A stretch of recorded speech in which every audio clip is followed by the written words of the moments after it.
Ancient silk route कहाँ से गुजरती थी?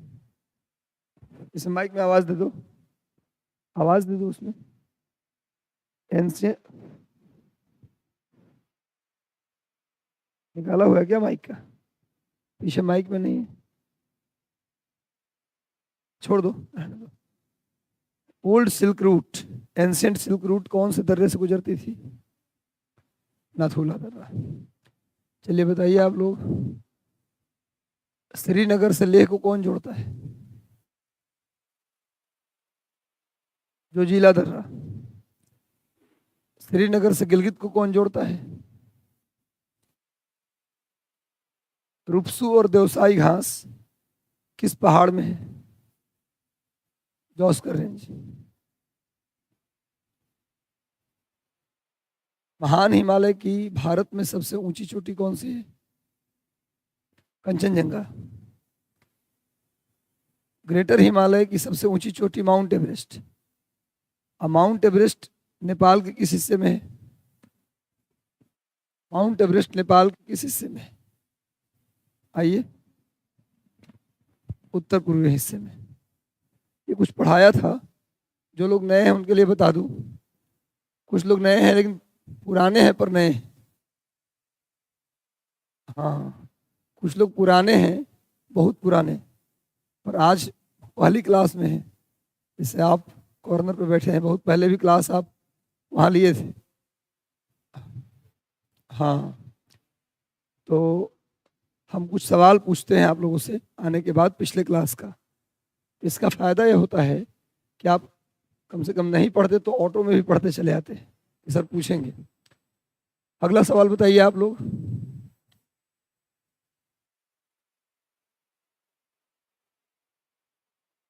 ये माउंट एवरेस्ट किसकी सीमा बनाती है? माउंट एवरेस्ट किसका बाउंड्री बनाती है? नेपाल और तिब्बत की सीमा बनाती है। अच्छा है। भारत में सबसे कम वर्षा वाला स्थान कौन सा है? कौन है? लेह। और सबसे अधिक वर्षा वाला स्थान कौन है? मासिन राम चेरापूंजी। अच्छा, मासिन राम चेरापूंजी में अधिक वर्षा होने का क्या कारण है? Funnel shape of mountain. सब बता रहे हैं आप लोग, इसका मतलब समझ में भी आ गया है और याद भी हो गया है। अच्छा, द्रास में लेह में सबसे कम वर्षा होने का क्या कारण है? क्योंकि दो ऊंचे पर्वतों के बीच में है। भारत का सबसे ठंडा स्थान कौन सा है? द्रास। अब भारत का सबसे गर्म स्थान कौन सा है? चूरू। चूरू कहाँ है? राजस्थान में। सतलज नदी कहाँ से निकलती है? निकलती कहाँ से है? राकस्थाल से। अब भारत में एंटर करती है सिपकिला दर्रा से। किस राज्य में एंटर करती है? हिमाचल प्रदेश। ब्रह्मपुत्र कहाँ से निकलती है? मानसरोवर। बहुत शानदार। काराकोरम पर्वत को तिब्बत में क्या कहते हैं? कैलाश रेंज। काराकोरम पर्वत को तिब्बत में क्या? साउंड नहीं आ रहा है? आवाज दे दो भाई उसमें, माइक में। आता है तुम्हें? चलिए हम ही तेज बोल लेते हैं। काराकोरम पर्वत को तिब्बत में क्या कहते हैं? कैलाश। कोई दिक्कत नहीं है, छोड़ दो ना, सुनाई देगा, हम तेज बोल लेंगे। जाओ तुम, कोई दिक्कत नहीं, हो गया लाइव, नीचे से देखते रहना। गर्म पानी लेते आना केवल।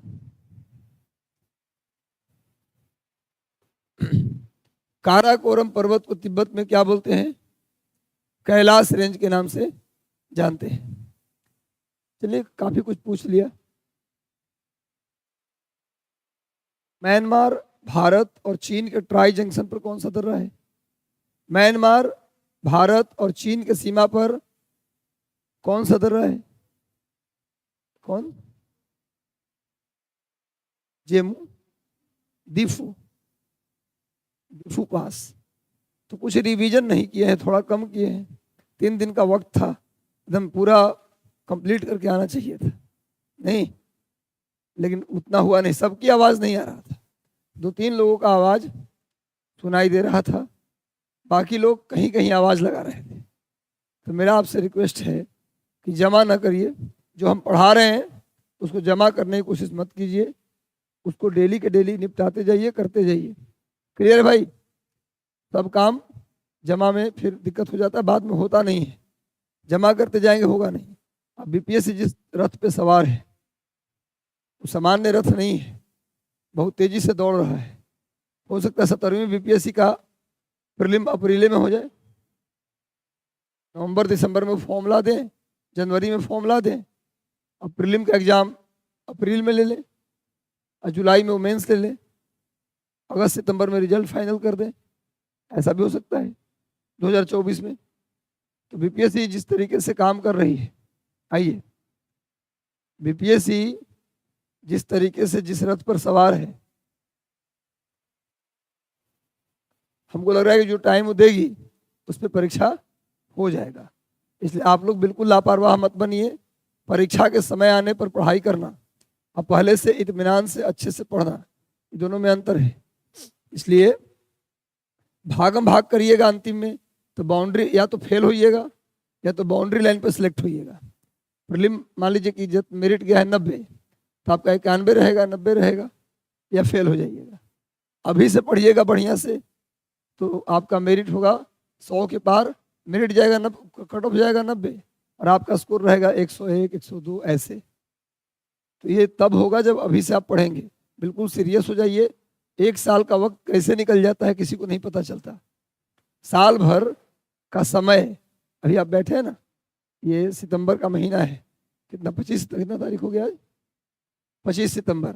25 सितंबर अगला आ जाएगा, ऐसा लगेगा कि जैसे पलक झपकाए थे।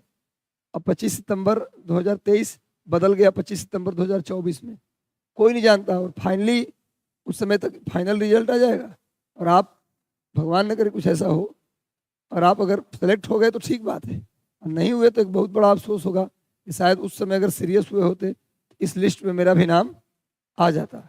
इसलिए भाई 1 साल का वक्त मैं देखा हूँ, साल भर क्या, मैं तो 10 साल पहले के बाद देखता हूँ, तो ऐसा लगता है कि कुछ गुजरा ही नहीं, कहाँ चला गया ये 10 साल। निकल जाता है, समय निकल जाता है तुरंत, उसमें कोई दिक्कत नहीं। लेकिन हाँ, हम अपने आप को वक्त के साथ नहीं बदलते। और एक साथ और है कि एक जैसे जैसे समय निकलेगा आपके ऊपर प्रेशर बढ़ेगा। समय निकलेगा तो गार्जियन का प्रेशर, गार्जियन का प्रेशर नहीं भी है तो अपने ऊपर एक लगेगा दबाव कि यार 2 साल से पटना में हूँ, अभी तक कोई नौकरी नहीं हुआ। गांव जाएंगे तो फिर 2-4 लोग, पिताजी हो सकता नहीं भी पूछें, लेकिन पिताजी भी पूछ देते हैं कभी कभी, कितना दिन से क्या कर रहा है पटना में, आर्थिक स्थिति खराब होने के कारण। लेकिन पड़ोसी तो पूछ ही देगा, क्या जी रमेश, क्या जी दिनेश, क्या जी राजीव, है ना, क्या जी गोल्डन, क्या कर रहे हो पटना में 2 साल से, क्या हुआ तुम्हारा? तो उस समय क्या जवाब देंगे? 2-4 साल के बाद गांव जाना छोड़ देंगे। कई बच्चों को मैं देख रहा हूँ, पूछा क्यों नहीं गांव जाते हो? बोला सर क्या जाए, कुछ सिलेक्शन हुआ नहीं है। लोग पूछता है, और सबसे बड़ी बात तो शादी के लिए लोग पूछ रहे हैं कि शादी कब करेगा। तो कहीं ना कहीं ये क्या है, लोग गांव जाना छोड़ दिए। तो गांव जाना ना छूटे उसके लिए 1 साल की पढ़ाई है, रात दिन एक करके, आंख लाल हो जाए। नींद सबको आता है, हमको भी आता है, सुबह सुबह जगने का मन हमको भी नहीं करता। ऐसा थोड़ा कि भगवान है अवतारित व्यक्ति हैं कि हम तो जी 24 घंटा जगेंगे तो कोई फर्क नहीं पड़ेगा। हम भी इंसान हैं, हमको भी सोने का मन करता है, सुबह सुबह उठने का मन लगता है 7-8 बजे तक सोए आराम से, लेकिन नहीं सोते क्योंकि 8 बजे क्लास से आना है। तो कहने का मतलब है कि नींद सबको आएगा, आपको भी नींद आता है। सर क्या करें? वश में, नींद को वश में करना पड़ता है, आपको जगना पड़ेगा, रात दिन एक करना पड़ेगा। रूटीन बनाइए। स्पेक्ट्रम की किताब अगर मान लीजिए हिस्ट्री में आप पढ़ते हैं तो टारगेट लीजिए कि 20 दिन में स्पेक्ट्रम खत्म। उतना मोटा स्पेक्ट्रम को हम 20 दिन या 25 दिन, अपने कैपेसिटी, 1 महीना ज़्यादा मत लीजिए, 1 महीना में स्पेक्ट्रम को पढ़ जाएंगे। आपको अगर मान लीजिए एक रामचरितमानस किताब है, तुलसीदास लिखे थे रामचरित, पता है ना आपको? रामचरितमानस किसकी रचना है? गोस्वामी तुलसीदास। तुलसीदास ने लिखा रामचरितमानस। हमारे यहाँ होता है अखंड रामायण, आपके यहाँ भी होता होगा। एक जो हिंदू धर्म से जुड़े हैं उनको पता होगा अखंड होता है, अखंड रामायण। इसमें पूरे 24 घंटे लोग या तो राम सिया राम जय जय राम करते हैं, या फिर पूरे रामचरितमानस का पाठ करते हैं। या तो राम सिया राम, रुकना नहीं चाहिए, पूरे 24 घंटा लगातार चलते रहना चाहिए। एक आदमी गया, दूसरा फिर आके बैठ गया, रेस्ट ले लेके लोग बैठते रहते, आवाज़ बंद नहीं होना चाहिए। नहीं तो पूरा 24 घंटे में रामचरितमानस का पूरा जितना दोहा चौपाई है सब भूल जाइए। 24 घंटे, उतना मोटा 7 कांड, इतना मोटा रामचरितमानस, उसका 7 कांड 24 घंटे में लोग पढ़ जाते हैं। उससे कम ही पेज होगा स्पेक्ट्रम में, कम पेज कम लाइन होगा स्पेक्ट्रम में। तो 24 घंटे में वो लोग पढ़ गए, तो आप 1 महीना में स्पेक्ट्रम उससे कम पेज वाला स्पेक्ट्रम को नहीं पढ़ जाइएगा। रटना नहीं है, खाली कंसंट्रेशन से पढ़ जाना है, लाइन से ही। एक दिन में अगर खाली पढ़ने कहा जाए तो कितना पेज पढ़िएगा? 30-35 पेज पढ़ जाइएगा, और 30-35 पेज रोज पढ़िएगा तो 20 दिन में स्पेक्ट्रम खत्म। उसे स्पेक्ट्रम को 4 बार पढ़ जाइए, 20-20 दिन में 4 बार पढ़ जाइए, याद ना हो जाएगा? अधिकतम बात उसमें से याद हो जाएगा आपको। साधु जी जो रामचरितमानस का पाठ करते हैं, क्या वो बैठ कर रटे थे? वो रोज पढ़ते थे, याद हो गया? दिमागों नहीं लगाए थे, खाली इसी पढ़ते गए, 20 बार 25 बार पढ़ लिए, याद हो गया। क्यों जी? इसी इस्लाम धर्म में है भैया। तो आया जो कुरान है, जो लोग आदमी रोज कुरान को पढ़ता है या उसका आयत पढ़ता है तो उसको सब याद हो जाएगा? नहीं याद हो जाएगा। उसके लिए याद करना, बैठ के याद करना पड़ता है क्या मौलवी को कि भैया जो भी इमाम है उनको याद करना पड़ता है क्या? नहीं, पढ़ते गए रोज आदमी, नियमतः उसको पढ़ा, याद हो गया। नहीं समझे क्या बोल रहा हूँ मैं? मतलब कहने का मतलब यह है कि अब आपको एकदम स्टैंड अप मोड में आ जाना है, टारगेट लेना है। ये किताब इतना दिन में समाप्त, एकदम डेडिकेटेड। मैं सलमान खान वाला लाइन कि मैं जब खुद को क्या बोलते हैं, हाँ, कमिटमेंट कर देता हूँ तो मैं खुद की भी नहीं सुनता। वही बात कर दीजिए, मैं कुछ कमिटमेंट कर दूंगा तो 20 दिन नहीं 19 दिन में कंप्लीट करके दिखाऊंगा। ये कमिटमेंट है, चाहे जितना भी बॉडी को कष्ट देना पड़े देंगे। ये वाला डेडिकेशन रखिए ना, कंपटीशन आपस में बनाइए कि देखो तुम 20 दिन में खत्म करोगे, हम तुमको 15 दिन में खत्म करके दिखाते हैं, देखते कौन पहले खत्म करता है। ये वाला कंपटीशन होना चाहिए। यह कंपटीशन किसी और चीज का चल रहा है। चलिए मन लगा करिए, पढ़िए, मन लगा के, ईमानदारी से पढ़िए। ईमानदारी से जो पढ़ता है कोई भाग्य नहीं होता। जिसका है ना, कहते कि किसने कहा कि जिसके हाथ में कुछ नहीं होता उसके हाथ में सब कुछ होता है ना। जिसका हाथे नहीं है क्या उसका भाग नहीं होता? हस्तरेखा से भाग्य दिखवाते हैं। जिसका दोनों हाथ कट गया क्या उसका भाग्य नहीं है? इसलिए भैया मेहनत करिए, भाग्य रेखा अपने आप बन जाती है। खूब पढ़ना है, प्रैक्टिस पेपर डेली। एक चीज बता दिया हूँ, 100 क्वेश्चन का MCQ, रोज मैं बोलता हूँ फिर बोल रहा हूँ, बड़ी फायदा करता है। बात समझिए मेरी, हर दिन कम से कम 100 क्वेश्चन MCQ आपको लगाना है प्रीवियस पेपर का, मार्केट के प्रैक्टिस पेपर का नहीं। प्रीवियस पेपर में जो क्वेश्चन पूछा है उसका MCQ 100 क्वेश्चन रोज लगाइए। एक प्रश्न का उत्तर रोज लिखिए, एक निबंध रोज लिखिए। टीचर चेक करे ना करे कोई फर्क नहीं पड़ता। इतना काम यदि करेंगे तो फाइनल SDM का पोस्ट आपको लगेगा। कल मैं इंटरव्यू ले रहा था बच्चों का यहाँ पर, तो बहुत सारे बच्चे आए, उसमें कई बच्चे तो बहुत अच्छे आए, एकदम स्मार्ट, जिसको लगा कि नहीं इसको बन जाना चाहिए। और कई बच्चे ऐसे हैं जिनको बहुत कुछ नहीं आता। ऐसा नहीं कि बहुत साउंड बच्चा था, फिर भी वो सेलेक्ट है, सेलेक्ट हो के आया। कई लोग CDPO थे, कई लोग उसमें ये थे क्या बोलते हैं BPRO सेलेक्ट थे पिछले बार BPSC में 66वीं में। तो उनको भी देखा मैंने कि जो लड़का अनसेलेक्ट है उनसे ज़्यादा जानता है, और सेलेक्ट हो गए कम जान के भी। तो ऐसा नहीं कि बहुत ज़्यादा जानने की जरूरत है, बस असली बात है प्रबंधन, मैनेजमेंट, ज्ञान का प्रबंधन और सिलेबस का प्रबंधन। सब मैनेजमेंट का खेल है गुरु। दुनिया में हर जगह अगर कोई चीज़ बेहतर तरीके से रन हो रहा है, सफलता प्राप्त हुई है, तो सब है मैनेजमेंट का खेल। मैनेजमेंट, सिलेबस, प्रीवियस पेपर आपको बताएगा कि सिलेबस का कौन सा पार्ट ज़्यादा इंपॉर्टेंट है और कौन सा पार्ट बिल्कुल होता है ना। कभी कभी सिलेबस में लगा है 10 पॉइंट, लेकिन 2 पॉइंट ऐसा है इस सिलेबस में जिससे कभी आज तक सवाल सिलेबस में है पर नहीं पूछा गया है। तो हम उसको काहे पढ़ेंगे? टाइम है तो पढ़ लेंगे, लेकिन अगर टाइम कम है तो हम उसको ज़्यादा फोकस करेंगे 8 पॉइंट पे ना जी, जहाँ सवाल आया है। ये कैसे पता चलेगा कौन सा पॉइंट से क्वेश्चन नहीं आया, कौन से पॉइंट से क्वेश्चन आया? जब प्रीवियस पेपर आप बनाएंगे। समझ में आ रहा है क्या मैं बोल रहा हूँ? इसलिए प्लीज प्लीज आपसे रिक्वेस्ट है कि 100 क्वेश्चन रोज MCQ प्रीवियस पेपर का लगाएं। बिहार PCS कंप्लीट हो जाए तो UP PCS लगाइए, JPSC लगाइए, MP PCS लगाइए, और सब कंप्लीट हो जाए तो अपना रिवीजन करते रहिए। करंट अफेयर के लिए रोज 1-2 घंटे समय अभी से निकालिए प्लीज।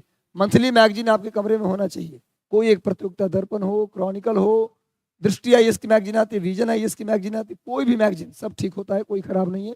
एक मैगजीन मंथली आपके कमरे में होना चाहिए। डेली न्यूज़पेपर होना चाहिए। करंट अफेयर पर 2 से 3 घंटा आपको रोज देना है। प्रीवियस पेपर बनाने के लिए रोज 1-1.5 घंटा आपको देना है। एक क्वेश्चन आंसर लिखने के लिए मेंस का एक निबंध लिखने का समय अभी से आपको देना है। प्रीलिम का फॉर्म आ जाएगा, फॉर्म भर लीजिएगा, तब मेंस का राइटिंग छोड़ दीजिएगा, फिर अपना फ्री पे लग जाइएगा। तो चलिए, ऑल द बेस्ट, अच्छे से पढ़िए आप लोग, पढ़ाई में कोई कंजूसी मत कीजिए आप लोग। तो भाई हम लोग पढ़ेंगे आज मिडिल हिमालय। क्या पढ़ेंगे गुरु? मिडिल हिमालय, एकदम नया न्यू चैप्टर है, कहीं कोई छूटा हुआ नहीं है। जो छूट गया एक दो चैप्टर नहीं छूटा, एक दो पॉइंट छूटा है, वो हम क्लास करवाएंगे। थोड़ा 30 तक पेपर हो रहा है, अभी बीपीएससी का पेपर है। 30 के बाद हम एक दिन समय निकालेंगे, 30 के बाद 11 तारीख के बाद, पहले ही बता देते हैं 11 अक्टूबर 30 से रेगुलर क्लास आपकी हो जाएगी रोज। अभी तो अल्टरनेट में क्लास चल रही है 30 तक, क्योंकि कुछ लोगों का बीपीएससी का पेपर है, तो अल्टरनेट क्लास अभी हो रहा है। जैसे मंडे हुआ, तब क्लास अगला कब होगी? बुध को होगी, और उसके बाद शुक्रवार को होगी। लेकिन अगला मैंने नेक्स्ट वीक से कहिए क्लास आपका क्या हो जाएगा? डेली का हो जाएगा। अभी अल्टरनेट इस वीक तक केवल क्या रहेगा? अल्टरनेट रहेगा। लेकिन हम आपको जो संडे को एक्स्ट्रा क्लास लेंगे, वो क्लास लेंगे 11 तारीख के बाद, 11 अक्टूबर के बाद, अभी नहीं। अब इसका कारण मैं बाद में बताऊंगा क्यों ऐसा करूंगा, ठीक है? 11 अक्टूबर के बाद आपको हम क्लास लेंगे, सैटरडे संडे को समय देकर पूरा प्रीवियस ले लेंगे क्लास आपको। तो मिडिल हिमालय, लेसर हिमालय और हिमाचल हिमालय,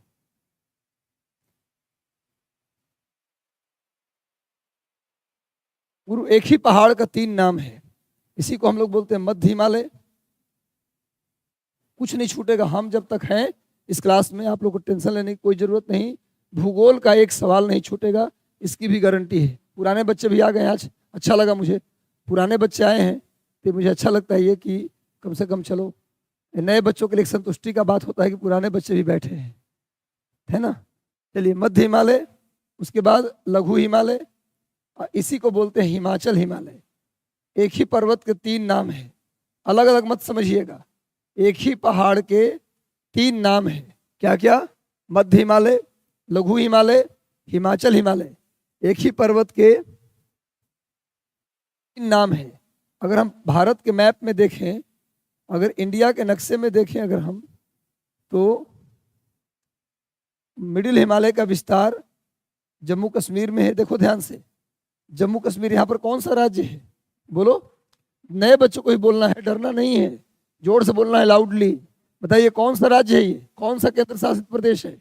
बोलो, यहाँ पर जम्मू कश्मीर है, पता है ना आपको? अरे सबको पता है कि जम्मू कश्मीर है यहाँ पर सब लोग बोलिएगा सबको पता है ना कि जम्मू कश्मीर है। उसके जस्ट नीचे आइएगा तो क्या मिलेगा? हिमाचल प्रदेश। क्या मिलेगा? उसके जस्ट नीचे आइएगा तो क्या मिलेगा? उत्तराखंड। उसके बाद क्या मिलेगा? नेपाल। उसके बाद सिक्किम, सिक्किम मिलेगा ऊपर, नीचे मिलेगा वेस्ट बंगाल। सिक्किम और पश्चिम बंगाल का सीमा यहाँ आ जाता है, पश्चिम बंगाल और सिक्किम का सीमा। उसके बाद भूटान, और उसके बाद अरुणाचल प्रदेश में आता है। उसके बाद भूटान भी, यहाँ पर अरुणाचल प्रदेश। जो लोग नए हैं उनको वो बना लीजिए, जो पुराने हैं पहले भी बनाए थे वो छोड़ दीजिए, और जो लोग नए हैं भी बना लीजिए इसको। इसका विस्तार, मिडिल हिमालय का विस्तार पूछा जाए किस किस राज्य में है तो बताइए, जम्मू कश्मीर, बिना देखे हिमाचल प्रदेश, उत्तराखंड, नेपाल, सिक्किम और पश्चिम बंगाल के सीमा आ जाता है। उसके बाद भूटान, उसके बाद अरुणाचल प्रदेश। याद हो गया? सबकी लंबाई जितनी थी उतनी ही लंबाई इसकी भी है, 2500 किलोमीटर। इसकी भी औसत लंबाई कितनी है? 2500 किलोमीटर। इसकी भी औसत लंबाई कितनी है गुरु? ऑनलाइन वाले बच्चे, 2500 किलोमीटर। एक बार आप लोग भी गुड मॉर्निंग वगैरह लिख दीजिए कुछ, ताकि पता चले कि आप लोग भी सुबह सुबह सो के तो नहीं पढ़ रहे हैं। एप्लीकेशन वाले लोग क्या करते हैं ना कि दिन में कभी भी क्लास देख लेते हैं, तो ये अच्छा नहीं है। लोगों को लगता है कि ऑनलाइन क्लास जो है, ऑनलाइन क्लास आदमी को रूटीन से हटा भी देता है। जिससे आप जब तक डिसिप्लिन में नहीं रहेंगे आप पढ़ाई कर पाएंगे क्या? आपको लगता है जब मन हुआ तब देख लिए, ये नुकसान भी है। क्यों नुकसान है गुरु? क्योंकि आप डिसिप्लिन में नहीं है। एक टाइम बन जाता है, इस समय क्लास लेना है, इस समय पढ़ाई करनी है। आप कभी भी वीडियो को देख रहे हैं, इसका मतलब कि आप रूटीन में नहीं है, और रूटीन में नहीं होने का मतलब आप सेलेक्ट नहीं हो रहे हैं। इसलिए ऑनलाइन वाले बच्चों से भी आग्रह है कि जिस समय क्लास ओपन हो उसी समय क्लास को देखिए। बाद में देखने का मतलब है कि आप लाइफ में कभी भी सिलेक्शन लेने के काबिल अभी नहीं है। आप जब तक रूटीन में नहीं आएंगे, डिसिप्लिन में नहीं आएंगे, कभी सिलेक्शन नहीं हो सकता। भैया इसकी कुल लंबाई कितनी है? 2500 किलोमीटर। बना लिए। अब देखिए इसकी जो औसत ऊंचाई है अभी लिख दीजिए, इसकी जो औसत ऊंचाई है, इसकी जो एवरेज हाइट है, एवरेज हाइट, इसकी एवरेज हाइट कितनी है गुरु? ये 3800 मीटर से लेकर 3800 मीटर से लेकर 4300 मीटर के बीच, 3800 मीटर से 4300 मीटर के बीच इस पहाड़ की एवरेज हाइट। एवरेज का मतलब समझते हैं आप लोग? एवरेज जैसे मैं बोलता हूं इस क्लास की, इसका औसत ऊंचाई एवरेज हाइट 3800 मीटर से कितना है भैया? 4300 मीटर के बीच। 3800 मीटर से 4300 मीटर के बीच इसकी एवरेज हाइट है। गुरु एवरेज का मतलब जानते हैं आप लोग? हम बोलते हैं कि इस क्लास का एवरेज एज 25 साल है। हम इस क्लास का एवरेज एज कितना बोलते हैं? 25 साल। अभी मत बोल देना सर 22 से 25 कर दिए, हम लोग का एज बढ़ाते जा रहे हैं सर, है ना। एवरेज एज कितना है भैया? 25 साल है। इसका मतलब कि किसी एक बच्चे का 25 नहीं है, इसका मतलब ये हुआ कि यहाँ जितने बच्चे बैठे हैं उन सब की आयु 25 के आसपास है। एवरेज 25 का मतलब क्या समझे आप? यहाँ जितने बच्चे बैठे हैं उन सब का एज कितना है? 25 साल के आसपास है। मतलब किसी का 23 होगा, किसी का 24 होगा, किसी का 25 होगा, किसी का 26 होगा, किसी का 27 होगा। ऐसा नहीं किसी का 50 साल होगा।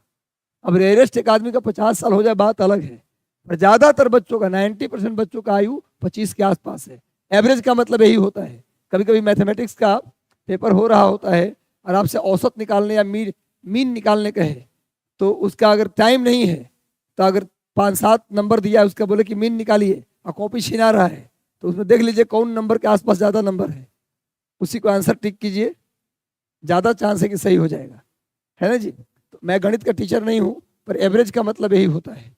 तो इस पर्वत की औसत ऊंचाई 3800 से 4500 मीटर है। इसका मतलब इस पहाड़ में कहीं भी जाइएगा इसकी ऊंचाई आपको 3800 से 4500 मीटर के बीच मिलेगा। समझ में आ रहा है कि नहीं आ रहा है बात? 3800 से 4500 मीटर का मतलब ये हुआ, क्या है, कुछ दिक्कत है? 4300 या 4500 दोनों चलता है, कोई दिक्कत नहीं है। 3800 से 4300 मीटर के बीच इसकी ऊंचाई आपको मिलेगा। इसका मतलब ये हुआ कि ग्रेटर हिमालय का ऊंचाई 6000 मीटर, लद्दाख की ऊंचाई 6500, काराकोरम की ऊंचाई 6500। इसका मतलब उसके तुलना में इसकी ऊंचाई लगभग आधा हो गया। नहीं, ग्रेटर हिमालय जो था उसकी ऊंचाई था 6000 मीटर, काराकोरम की हाइट कितना था? 6500 मीटर। उसके तुलना में 3800 मीटर तो लगभग आधा ना हो गया ऊंचाई जी। तो हमने बताया था कि जैसे जैसे आप ऊपर की ओर जाते हैं, जैसे जैसे आप ऊपर जाते हैं वैसे वैसे तापमान कम होने लगता है। आपको पता है ना, पहाड़ पर जाते हैं तो ठंडी लगता है। कभी पहाड़ पे आप लोग गए हैं? कभी टूरिस्ट प्लेस में कभी गए हैं आप लोग?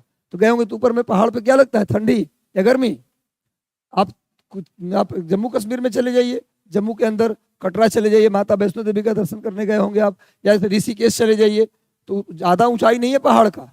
ऋषिकेश में बहुत ऊंचा पहाड़ नहीं है, लेकिन उस पहाड़ पे भी रात के समय आप बिना चादर के नहीं सो सकते, इतनी ठंडी हो जाता है रात के समय। यानी जैसे जैसे ऊपर जाते हैं तापमान घटता है। प्रत्येक 165 मीटर पर 1 डिग्री या प्रत्येक 1000 मीटर पर 6.4 या 6.5 डिग्री टेम्परेचर घट जाता है।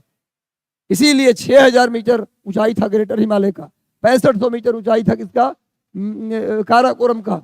ऐसे में काराकोरम ग्रेटर हिमालय पर जैसे जैसे ऊपर जाते उतनी ऊंचाई पर जाते 6000 मीटर, तो तापमान बहुत कम हो जाता था। पूरे साल तापमान माइनस में होता था। गर्मी के दिन में भी तापमान -20, -25, जाड़े में भी तापमान -78, -80, जाड़े में तापमान -78, -80, -90 तक कभी कभी पहुंच जाता है। ऐसी स्थिति होती है। ऐसी स्थिति में वहां पर हिल स्टेशन बना सकते थे क्या? नहीं बना सकते थे। हिल स्टेशन का मतलब क्या होता है?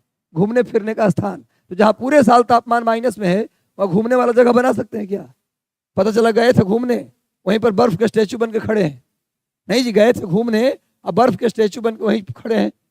वहां पर सेना के लोग रहते हैं, वही मजबूरी में पाकिस्तान चीन जैसे खराब देश हमारे बगल में है, पड़ोसी हमारे खराब है, इसलिए हमारे वहां सेना रहती है, वरना सेना रखने की भी क्या जरूरत थी? तो सेना के लोग वहां रहते हैं। इसीलिए ग्रेटर हिमालय, काराकोरम, लद्दाख में कोई हिल स्टेशन नहीं होता, लेकिन मिडिल हिमालय की ऊंचाई काफी कम हो गया। इसका मतलब कि हिमालय में जितने हिल स्टेशन हैं सब कहाँ मिलेगा? मिडिल हिमालय में। क्यों? क्योंकि यहाँ पर ऊंचाई कम होने से ठंडी कम हो गया। ऊंचाई कम होने से ठंडी कम हो गया। गर्मी के दिनों में इस पहाड़ में तापमान प्लस में चला जाता है, +5 +10 हो जाता है। और जाड़े में तापमान -10 -15 से ज़्यादा नीचे नहीं जाता। यानी गर्मी के तापमान +10 +5 +10 तक चला, मैक्सिमम 10 डिग्री तक जाता है। और जाड़े का तापमान -5 -10 इससे नीचे नहीं गिरता। तो जितने भी नाम आपने हिमालय में सुने हैं हिल स्टेशन के, यानी घूमने फिरने वाले स्थान के, वो सब किसमें है? मिडिल हिमालय में। ग्रेटर हिमालय में बोलो, नए बच्चे ही बता सकते हैं, महान हिमालय में हिल स्टेशन क्यों नहीं मिलता? क्योंकि उसकी ऊंचाई ज़्यादा है, ठंडी बहुत हो जाता है, जिस कारण वहाँ हिल स्टेशन बनाना पॉसिबल नहीं है। तो लिख सकते हैं all hill station of Himalaya present in middle Himalaya. कुछ ज्ञान बढ़ रहा है कि नहीं बढ़ रहा आप लोगों का? देखिए, इतना देर समझाने का मकसद ये होता है एक एक बात दिमाग में क्या हो जाए, एडजस्ट और सेट हो जाए। देखिए, all hill station of Himalaya present in middle Himalaya. Himalaya के सभी हिल स्टेशन मध्य हिमालय में स्थित हैं। हिमालय के सभी हिल स्टेशन मध्य हिमालय में स्थित हैं। हिमालय के सभी हिल स्टेशन, हाँ लाइव ही देखना है रणधीर जी, आप लोग की चिंता मुझे ज़्यादा रहती है। ऐसा मत सोचिएगा कि इधर, ज़्यादातर नहीं, सारी क्लास आपको लाइव ही देखना है। रणधीर जी, विकास जी, काजल, मोहम्मद, शहबाज आलम, सभी को शुभकामना। गुरु, लाइव ही क्लास देखना है, डिसिप्लिन में रहना सबसे ज़्यादा जरूरी है। चलिए लिख लिए, हिमालय के सभी हिल स्टेशन मध्य हिमालय में स्थित हैं। क्लियर है? अब चलिए हम चित्र बना लेते हैं। अब हम इसका एक बड़ा चित्र बना लेते हैं, आप भी बना लीजिए इसका एक बड़ा चित्र। ये कौन सा पार्ट है गुरु? जम्मू कश्मीर का भाग है। ये कौन सा भाग है? हिमाचल प्रदेश बोलते चलो। ये कौन सा भाग है? उत्तराखंड। उत्तराखंड। ये कौन सा पार्ट है? नेपाल। ये कौन सा पार्ट है? सिक्किम और पश्चिम बंगाल। ये कौन सा पार्ट है? भूटान। यहाँ पर अरुणाचल प्रदेश। बनाइए।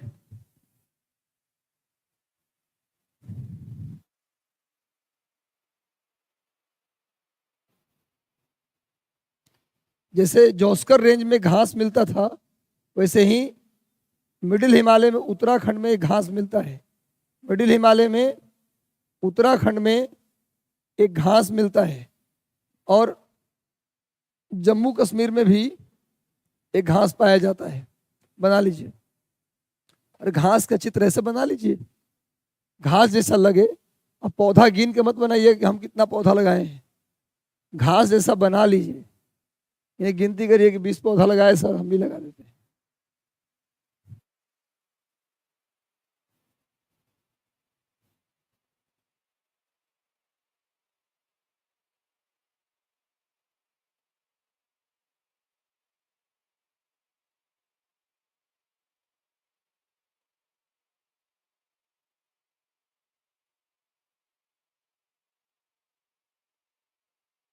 अच्छा, किसी का स्कूटी बाहर लगा है क्या आप लोगों में? स्कूटी से कोई आए हैं यहाँ? कोई स्कूटी से नहीं आया? गुरु, कोई स्कूटी से आए हैं क्या? कोई नहीं है यहाँ का, स्कूटी नहीं। देख लीजिए नीचे स्कूटी लगा हुआ है कहीं। शर्माइए मत, जाके थोड़ा साइड कर दीजिए। शर्माना नहीं तो फिर इधर उधर हो जाएगा तो दिक्कत है ना, कुछ दिक्कत हो रहा है नीचे। चलिए ठीक है, यहाँ का किसी का नहीं है, सही बात है। सब आसपास से आते हैं,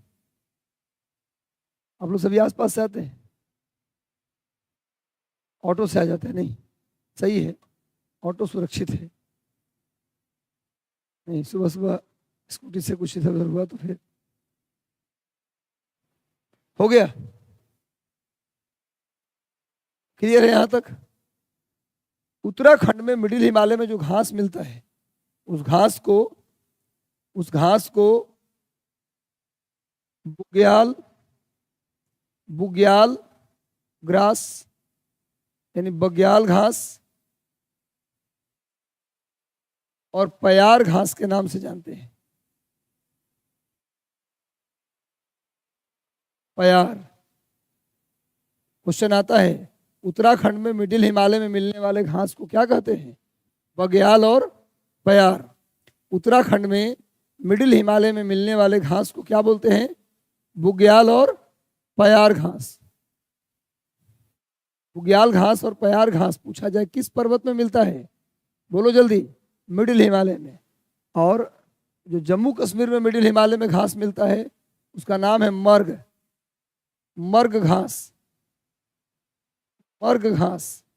आपने सुना होगा गुलमर्ग, सुना है जी? गुलमर्ग का नाम सुना है? एक इसी घास में तो है गुलमर्ग। गुलमर्ग पूरा पहाड़ में ऊपर से नीचे तक घास, कितना खूब, उधर ऊपर में बर्फ जमा हुआ, सफेद बर्फ का चादर, नीचे घास, कितना खूबसूरत सीनरी लग रहा होगा। नहीं नहीं जी, बर्फ को अगर 1-2 दिन देखना हो तो ठीक लगता है। बर्फ को अगर 1-2 दिन देखना हो तो अच्छा लगता है फोटो खिंचवाने में। नहीं, अगर बर्फ का चादर बिछ जाए पटना में पहला दिन तो बड़ी मजा आएगा। सेल्फी लेंगे, एक दूसरे पर बर्फ ऐसे उछालेंगे। अब पूरे साल अगर बर्फ जमा हो जाए तो पूरे साल बर्फ ही बर्फ हो, चारों तरफ कोहरा बर्फ, कैसा लगेगा?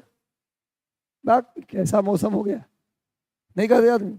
सबसे नीरस, गर्मी कितनी भी तेज हो इंसान उतना नीरस परेशान होता है, नीरस नहीं होता।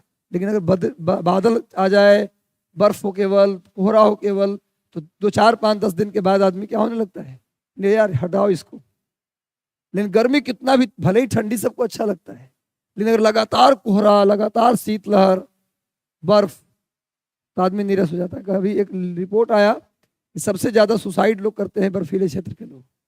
जो पोलर रीजन के लोग होते हैं, बर्फीले क्षेत्र के लोग होते हैं, पहाड़ी क्षेत्र के जो लोग होते हैं, सुसाइड ज्यादा करते हैं क्योंकि वो अकेलेपन के शिकार होते हैं। ज्यादातर लोग पहाड़ में नहीं होते, पहाड़ में बहुत कम लोग होते हैं ना जी। एक घर यहाँ है, दूसरा घर कहीं और है, तीसरा घर कहीं और है, आवाज लगाता है लोग, रमेश, तो पहाड़ में टकराता हुआ आवाज पहुंचा, उधर से भी चिल्लाया। एक पहाड़ में स्लोप होता, हर जगह घर बनाने लायक नहीं होता। एक कहानी लिखा था अज्ञे ने, सजदानंद हीरानंद बादशाह अज्ञे, उनकी एक कहानी थी रोज। रोज एक कहानी है, रोज का मतलब डेली, रोज रोज एक काम करते हैं हम। और रोज एक लड़की का नाम भी है, उस कहानी का पात्र है रोज।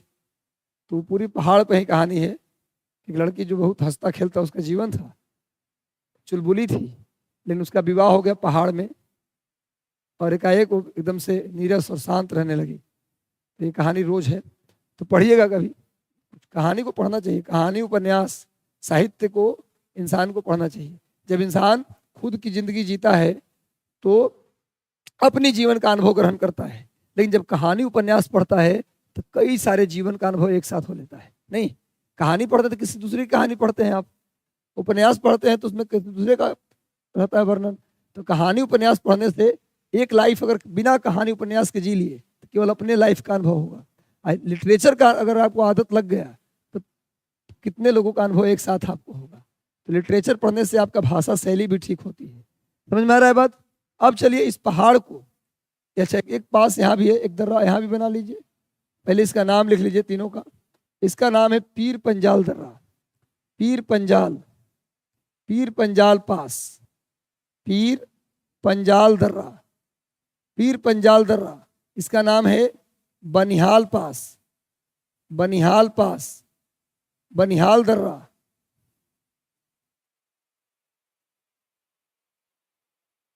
बनिहाल पास। इसका नाम है रोहतांग, रोहतांग पास, यानी रोहतांग दर्रा। दर्रा समझते हैं ना, पास समझते हैं। पहाड़ों में इस पार से उस पार जाने के जो रास्ते होते हैं उसको क्या कहते हैं गुरु? दर्रा। पहाड़ों में इस पार से उस पार जाने के रास्ते को क्या बोलते हैं? दर्रा कहते हैं, पास कहते हैं। पीर पंजाल दर्रा और बनिहाल दर्रा किस राज्य में है पूछा जाए तो क्या बोलेंगे? बोलो। पीर पंजाल और बनिहाल दर्रा किस राज्य में है? जम्मू कश्मीर में है। और ये दोनों जम्मू को श्रीनगर से जोड़ते हैं। अब लिखवाएंगे, पहले बना लीजिए। जम्मू जानते हैं ना आप? अरे जैसे ही पंजाब में लुधियाना से आगे बढ़िएगा, लुधियाना पठानकोट से आगे बढ़िएगा तो क्या मिलेगा आपको? जम्मू। जम्मू किस नदी के किनारे है? तवी नदी के किनारे है। जम्मू किस नदी के किनारे है? तवी, तभी नाम पड़ा जम्मू तवी। हिमगिरी एक्सप्रेस भी है, ट्रेन जाती है एक जम्मू जिसका नाम है हिमगिरी एक्सप्रेस, जम्मू तवी।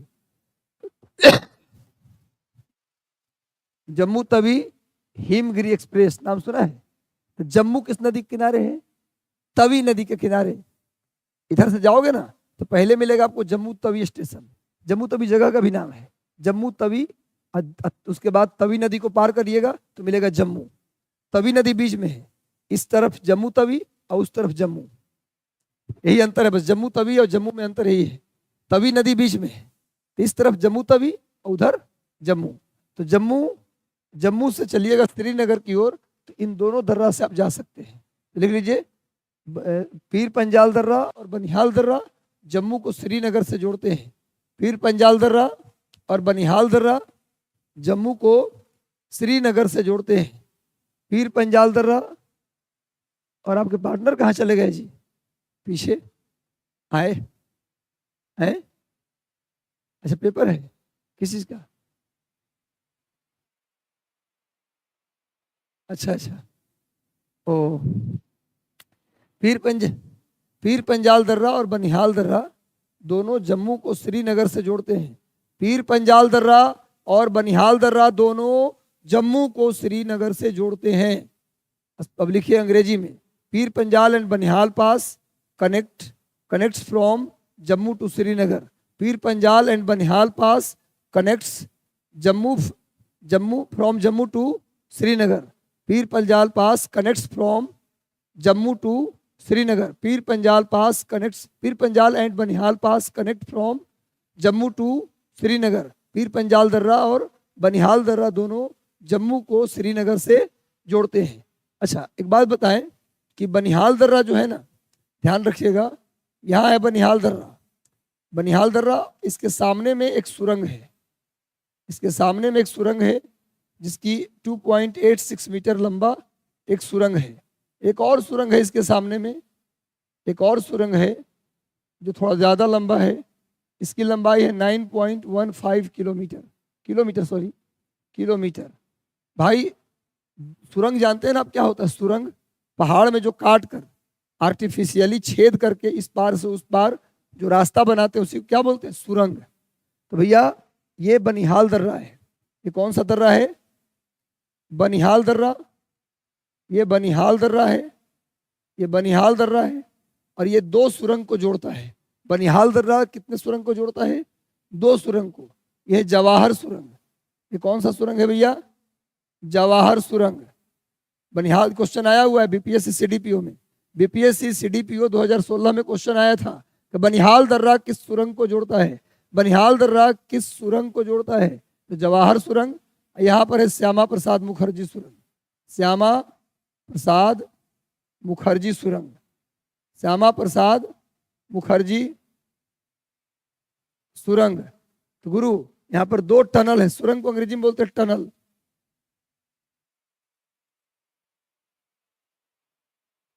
टनल। सुरंग को क्या अंग्रेजी में बोलते हैं? टनल कहते हैं, टनल।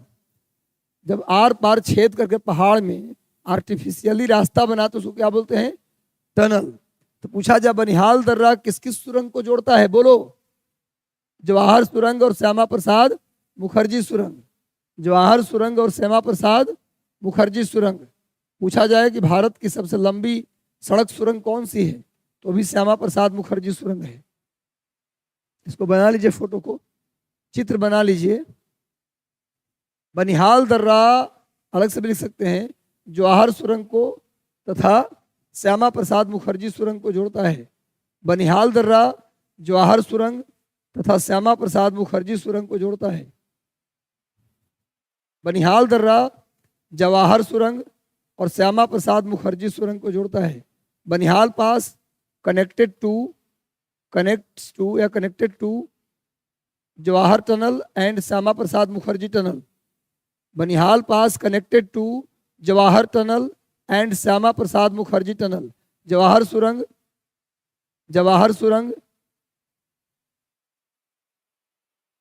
बनिहाल दर्रा जवाहर सुरंग और श्यामा प्रसाद मुखर्जी सुरंग को जोड़ता है। लिख दिए ना, हो गया।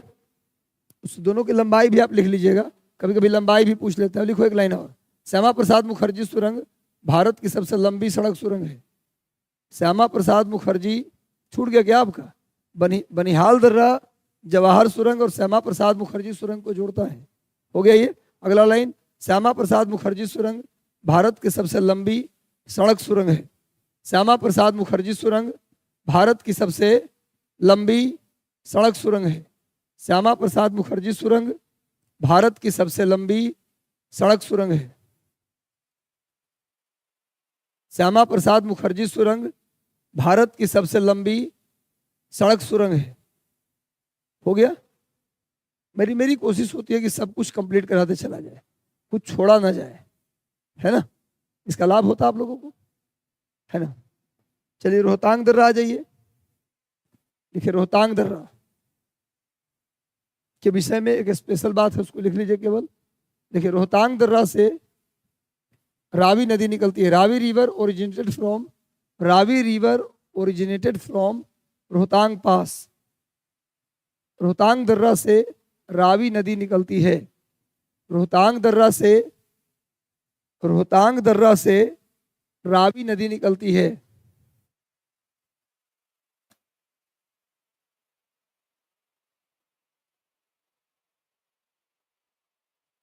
रोहतांग दर्रा से कौन सी नदी निकलती है? रावी नदी निकलती है। Ravi river originated from Rohtang pass. Clear है? समझ गया बात? अब जानिए आप लोग इस पहाड़ को। सब लोग लिख लिए यहां तक? सुनो, इस पर्वत को अलग अलग राज्यों में अलग अलग नामों से भी जानते हैं। अलग अलग क्षेत्र में इसका अलग अलग नाम है। कुछ राज्यों में इसका नाम है, इसको लिख लीजिए। जम्मू कश्मीर में इस पूरे मिडिल हिमालय, नाम तो मिडिल हिमालय ही है, नाम लेसर हिमालय ही है, नाम हिमाचल हिमालय ही है, लेकिन जम्मू कश्मीर में स्पेशली इस पहाड़ को पीर पंजाल श्रेणी बोलते हैं। जम्मू कश्मीर में स्पेशली इस पहाड़ को पीर पंजाल रेंज के नाम से जानते हैं। जम्मू कश्मीर में जम्मू कश्मीर में इस पहाड़ को क्या बोलते हैं? पीर पंजाल रेंज के नाम से जानते हैं। जम्मू कश्मीर में पीर पंजाल श्रेणी के नाम से जानते हैं। किसको? मिडिल हिमालय को ही है, मिडिल हिमालय ही, पर जम्मू कश्मीर के लोग उसे क्या बोलते हैं? पीर पंजाल। कभी कभी मिलाने के लिए आपको दे देगा पीर पंजाल, धौलाधर, मिडिल हिमालय का नाम दे देगा, एक तरफ देगा राज्य का नाम, किस राज्य में बोलते हैं, ऐसे भी क्वेश्चन आता है। हिमाचल प्रदेश में इसे बोलते हैं धौलाधर रेंज, धौलाधर श्रेणी। हिमाचल प्रदेश में इसे क्या बोलते हैं? धौलाधर रेंज। हिमाचल प्रदेश में इसे धौलाधर रेंज के नाम से जानते हैं। हिमाचल प्रदेश में इसे क्या बोलते हैं?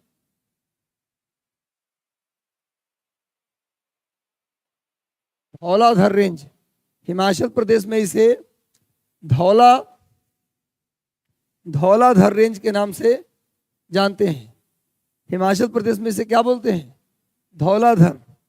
हिमाचल प्रदेश में इसे धौलाधर रेंज के नाम से जानते हैं। उत्तराखंड में इसे नाग टिब्बा रेंज के नाम से जानते हैं।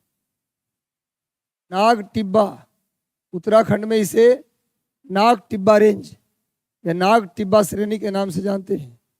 उत्तराखंड में इसे नाग टिब्बा रेंज के नाम से जानते हैं। पता है उत्तराखंड, पूरे उत्तराखंड में इसको क्या बोलते हैं?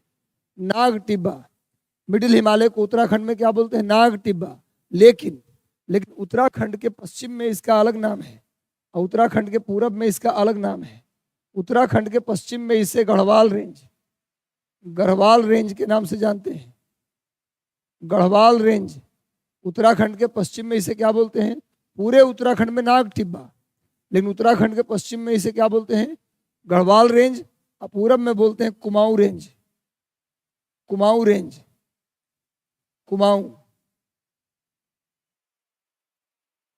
उत्तराखंड के पश्चिम में इसे बोलते हैं गढ़वाल और उत्तराखंड के पूरब में इसे बोलते हैं कुमाऊं।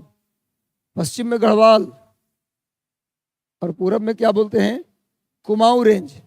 अच्छा, आपको पता है वहाँ के लोग, उत्तराखंड से आप पूछिएगा उत्तराखंड के लोगों से कहाँ के रहने वाले हैं, तो उत्तराखंड में कहाँ से, तो बोलेगा गढ़वाल और कुमाऊं। कभी नहीं बोलेगा नैनीताल से, कभी नहीं बोलेगा रानीखेत से, वो बोलेगा कुमाऊं से, गढ़वाल से।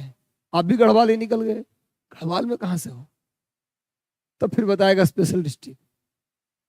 तो गढ़वाल और कुमाऊं वहाँ का भी डिवीजन भी है। गढ़वाल डिवीजन, कुमाऊं डिवीजन, और गढ़वाली वहाँ की भाषा भी है। कुमाऊनी गढ़वाली वहाँ का लैंग्वेज भी वही है। उत्तराखंड के लोग क्या बोलते हैं? कुमाऊनी भाषा और गढ़वाली भाषा बोलते हैं। और पता है आपको, कुमाऊनी और गढ़वाली हिंदी का ही पार्ट है। जैसे मगधी, भोजपुरी, मैथिली हिंदी का भाग है, वैसे ही कुमाऊनी और गढ़वाली भी किसका भाग है? हिंदी भाषा का पार्ट है। हिंदी भाषा की सब बोली है। हिंदी भाषा की कितनी बोली है? 5 बोली। हिंदी भाषा में कितनी बोली? 5 बोली। बिहारी हिंदी, पूर्वी हिंदी, पश्चिमी हिंदी, राजस्थानी हिंदी, पहाड़ी हिंदी। हिंदी की कितनी बोली? 5। बिहारी हिंदी, पूर्वी हिंदी, पश्चिमी हिंदी, राजस्थानी हिंदी और पहाड़ी हिंदी। पहाड़ी हिंदी में ही कौन आ जाता है? गढ़वाली और कुमाऊनी। और बिहारी हिंदी में 3, मगधी, भोजपुरी और मैथिली। मगधी, भोजपुरी, मैथिली आ जाता है बिहारी हिंदी में।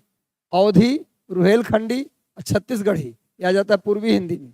पश्चिमी हिंदी में ब्रज, खड़ी बोली, कौरवी, ये सब कहाँ आ जाता है? पश्चिमी हिंदी में। और राजस्थानी हिंदी में आ जाता है जयपुरी, मालवी, मेवाती, मारवाड़ी। और पहाड़ी हिंदी में आ जाता है कुमाऊनी और गढ़वाली। ये सब हिंदी का ही बोली है। जानते हैं ना, जब भाषा का रूप बिगड़ जाता है तो उसको क्या बोलते हैं? बोली, है ना। लिंगुआ नहीं बनते हैं, होता नहीं जी। लैंग्वेज बिगड़ता है तो क्या बन जाता है? बोली बन जाता है। खैर जाने दीजिए, हम लोग पहाड़ में रहें ज़्यादा उचित है। तो भैया इसी बहाने थोड़ा सा एक्स्ट्रा नॉलेज भी आपको दे दिया। तो उत्तराखंड के पश्चिम में इसे क्या बोलते हैं? गढ़वाल। और पूर्व में बोलते हैं कुमाऊं। नेपाल में इस पहाड़ को क्या कहा जाता है गुरु? नेपाल में बोलते हैं महाभारत श्रेणी। महाभारत श्रेणी, महाभारत रेंज। ऐसे सबको समझ में आ रहा है ना? आज क्लास थोड़ा सुस्त सा लग रहा है मुझे। आज क्लास थोड़ा सा एनर्जेटिक नहीं लग रहा है मुझे। क्या? क्यों जी? रात रात भर के पढ़ रहे हैं क्या आप लोग? होता है रात भर में जग लेता है ना, तो फिर सुबह में थोड़ा सा ज़्यादा शांत हो जाता है। तो मैं बोला हूँ कि जो जिनकी क्लास सुबह में होती है वो रात भर ना पढ़ा करें। वो 10-11 बजे सोने की आदत डालें, क्योंकि सुबह में जब आप पढ़ने आइएगा ना रात भर जग के, तो उतना दिमाग आपका कैप्चर नहीं कर पाता है। मैं देखा हूँ, कितनी भी आदत आपको रात में जगने की है, सुबह में कैप्चर करेगा पर उस कैपेसिटी से नहीं करेगा जिस कैपेसिटी से सो के पाइएगा। चलिए भाई, उत्तराखंड में इसे नाग टिब्बा श्रेणी के नाम से जानते हैं। पश्चिमी उत्तराखंड में गढ़वाल, पूर्व में कुमाऊं, नेपाल में इसे महाभारत रेंज के नाम से जानते हैं। क्लियर है? चलिए, और अरुणाचल प्रदेश में इसे डाफला अबोर के नाम से जानते हैं। डाफला श्रेणी और अबोर श्रेणी के नाम से जानते हैं। अरुणाचल प्रदेश में इसे डाफला या अबोर श्रेणी के नाम से जानते हैं। डाफला या अबोर श्रेणी के नाम से बच्चे लोग डिमांड कर रहे हैं ऑनलाइन में कि सर बीपीएससी 69वीं के लिए जैसे शिक्षक भर्ती में रात भर का क्लास लाए थे, वैसे बीपीएससी 69वीं के लिए भी पूरी रात का क्लास ले आइए। हड्डी पसली एक हो जाता है, पता है आपको? रात में जब हम क्लास लेते हैं 8 बजे से लेकर सुबह 6 बजे तक, तो लेते हैं क्लास, लेकिन आपको पता है खड़ा होना, खड़ा होके पूरी रात बोलना, बैठ कर नहीं पढ़ना, खड़ा होकर बोलना, वो भी उसी एनर्जी के साथ, ताकि बच्चा भी जगा रहे, है ना। थोड़ा सा कष्टकारी होता है। खैर कोशिश करेंगे कि भाई पूरी रात लाइव ले ले, लेकिन जब सुबह होता है तो मन में संतुष्टि भी आता है। इस 8 बजे रात में आए थे, अब सूर्योदय होने पर उतरे, तो अंदर से लगता है कुछ बड़ा काम किए। अब देखिए, चलिए हम लोग आते हैं हिल स्टेशन पर। अब हेडिंग डाल दीजिए middle Himalaya, hill station of middle Himalaya, मध्य हिमालय के हिल स्टेशन। अब हेडिंग डाल दीजिए मध्य हिमालय के हिल स्टेशन, मध्य हिमालय के hill station, hill station of middle Himalaya, hill station of middle Himalaya. हम लोग स्टेट वाइज लिखते चलेंगे। पहले जम्मू कश्मीर का लिख लेते हैं, जब जम्मू कश्मीर खत्म होगा तब हिमाचल प्रदेश का लिखेंगे, हिमाचल प्रदेश खत्म होगा तब उत्तराखंड का लिखेंगे। ऐसे लिखते चलेंगे हम लोग। हिल स्टेशन बोला ना अभी भाई आप लोगों को कि हिमालय के सभी हिल स्टेशन कहाँ मिलते हैं? मिडिल हिमालय में। जम्मू कश्मीर का हिल स्टेशन लिखिए श्रीनगर। आपको तो पता है जम्मू कश्मीर की राजधानी भी कहाँ है? अच्छा, हालांकि जम्मू कश्मीर की 2 राजधानी है, गर्मी की राजधानी श्रीनगर और जाड़े की राजधानी जम्मू। जम्मू कश्मीर की 2 राजधानी, एक है गर्मी का राजधानी श्रीनगर और जाड़े में जम्मू। जाड़ा में श्रीनगर में बर्फ गिरने लगता है, बहुत ज़्यादा ठंडी हो जाती है, इसलिए वहाँ से लोग जम्मू आ जाते हैं। बहुत शानदार जगह है कश्मीर, नहीं धरती का स्वर्ग था वो, लेकिन आतंकवाद के कारण आज वहाँ टूरिस्ट बहुत कम जाते हैं। लेकिन अब धीरे धीरे सब माहौल नॉर्मल हो रहा है, तो लोग वहाँ जाना शुरू करें। एक समय में होता था कि फिल्म की पूरी शूटिंग श्रीनगर में हो जाता था, आज फिल्म की शूटिंग के लोग स्विट्जरलैंड जा रहे हैं। अब तो भोजपुरी सिनेमा के लोग भी विदेश में शूटिंग करते हैं, पैसा हो गया इनके पास भी। तो श्रीनगर झेलम नदी के किनारे है। श्रीनगर जैसे जम्मू मैंने बताया था तवी नदी के किनारे, जम्मू किस नदी के किनारे है? तवी। लेकिन श्रीनगर किस नदी के किनारे है? झेलम। श्रीनगर किस नदी के किनारे है? झेलम। ये भी लिख दीजिए बगल में, श्रीनगर झेलम नदी के किनारे है, झेलम। श्रीनगर की बात अगर करें तो यहाँ पर ट्यूलिप गार्डन है। श्रीनगर में क्या है? Tulip garden. आपको पता है ट्यूलिप गार्डन श्रीनगर में है। ट्यूलिप एक फूल होता है, पता है आपको? ऐसे प्याली की तरह आप सीनरी वगैरह में देखे होंगे, जो दीवार पर सीनरी लगता है ना, जो आप घर में लगाते हैं दीवार, तो ऐसे डंठल वाला, हरे रंग का डंठल और पीले रंग का फूल, तो क्या होता है? ट्यूलिप का फूल। तो ट्यूलिप फूल का गार्डन है भारत में, कहाँ? श्रीनगर में। और एक और नया गार्डन भी लगाया गया है। भारत में पहले एक ही ट्यूलिप गार्डन था। भारत में पहले एक ही, सुन लो पहले बात लिखना छोड़ के, भारत में पहले एक ही ट्यूलिप गार्डन था श्रीनगर में। लेकिन अब एक और नया ट्यूलिप गार्डन 2019 में लगा दिया गया, जिसका नाम है पिथौरागढ़। पिथौरागढ़ उत्तराखंड, पिथौरागढ़ उत्तराखंड। भारत में अब 2 ट्यूलिप गार्डन हो गया। पूछा जाए भारत में कितने ट्यूलिप गार्डन? 2। कहाँ कहाँ? श्रीनगर में और पिथौरागढ़ में। पिथौरागढ़ में अभी हाल ही में लगाया गया है, 2019 में बनाया गया है। तो भारत में 2 ट्यूलिप गार्डन है, पिथौरागढ़ और उत्तराखंड के पिथौरागढ़ और श्रीनगर, कहाँ? जम्मू कश्मीर में। और ऐसे पूछा जाए कि पूरे दुनिया में ट्यूलिप का सबसे बड़ा उत्पादक कौन है? तो बेल्जियम। पूरे वर्ल्ड में ट्यूलिप का सबसे बड़ा उत्पादक कौन है? ट्यूलिप फूल का सबसे बड़ा उत्पादक बेल्जियम है। और बेल्जियम में दुनिया में सबसे बेहतरीन डायमंड की कटिंग होती है। पूरे दुनिया में सबसे बेहतरीन डायमंड की कटिंग कहाँ होती है? ऐसे भारत में भी होता है, सूरत में। डायमंड कटाई का काम कहाँ होता है? सूरत में भी होता है। लेकिन पूरे दुनिया में सबसे बेहतरीन डायमंड की कटिंग कहाँ होती है? बोलो। बेल्जियम में। तो बेल्जियम में बेल्जियम फेमस है डायमंड कटिंग के लिए। बेल्जियम फेमस है ट्यूलिप फूल के उत्पादन के लिए। बेल्जियम फेमस है, बेल्जियम की राजधानी ब्रुसेल्स। बेल्जियम की राजधानी कहाँ है जी? ब्रुसेल्स। यहाँ पर नाटो का हेडक्वार्टर है। नाटो जो रूस से लड़ाई कर रहा है, नाटो की सेना, इसमें 31 देश हैं। कितने देश हैं? 31। अभी फिनलैंड शामिल हुआ है। लेटेस्ट नाटो का मेंबर कौन बना है? फिनलैंड। फिनलैंड अभी हाल ही में नाटो का मेंबर लिया है। तो फिनलैंड अभी को मिलाकर टोटल नाटो में 31 कंट्री है। नाटो की स्थापना 1949 में हुआ था। 1949 में हुआ था नाटो की स्थापना, रूस को डिफेंड करने के लिए, रूस को जवाब देने के लिए। नाटो की स्थापना कब हुआ था? 1949 में, 1949 में। और नाटो का फुल फॉर्म होता है North Atlantic Treaty Organization. North Atlantic Treaty Organization. तो नाटो का हेडक्वार्टर भी कहाँ है? बेल्जियम की राजधानी ब्रुसेल्स में। नाटो का मुख्यालय कहाँ है? बेल्जियम की राजधानी ब्रुसेल्स में है। तो ट्यूलिप फूल का सबसे बड़ा उत्पादक बेल्जियम, डायमंड कटिंग सबसे बढ़िया बेल्जियम, और बेल्जियम की राजधानी ब्रुसेल्स में नाटो का मुख्यालय है। और भारत में ट्यूलिप गार्डन 2 स्थान पे है, श्रीनगर और पिथौरागढ़। याद रहेगा। चलिए, श्रीनगर में एक चीज और है, शालीमार बाग। शालीमार बाग। श्रीनगर में एक और गार्डन है, शालीमार गार्डन। और दूसरा है श्रीनगर में शालीमार बाग और निशांत बाग। निशांत बाग। श्रीनगर में 2 गार्डन है, शालीमार गार्डन और निशांत गार्डन। श्रीनगर में 2 गार्डन है, निशांत बाग और शालीमार बाग।